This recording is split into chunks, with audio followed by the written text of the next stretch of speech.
Hello fellow gamers. Now, I just wanted to record this short video to show you a problem that I've been having and that some of you other people might be having. Probably not a lot of you, but some of you. Alright, so look at this. My computer's completely idle. I'm doing nothing but recording. I have almost nothing open. Right here, you can see that. And I'm using 11 gigabytes of RAM. Right? That's pretty insane. 11 gigabytes doing literally nothing but recording. Now, if you have game launchers like Origin or Epic Games or Steam, maybe closing them will help. In my experience, Steam isn't really a big one. So if you just open up Steam, it's really not that big of a difference. I mean, it's 400 megabytes of RAM. So if you fully close it at 10.8, so really no big deal.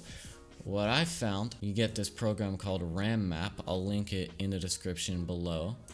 What you want to do, empty standby list, and that'll do almost nothing.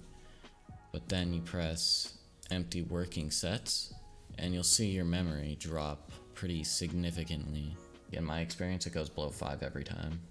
So that's a good way to clear up your memory. Yeah, that's just a quick little fix I found for this. Thanks for watching.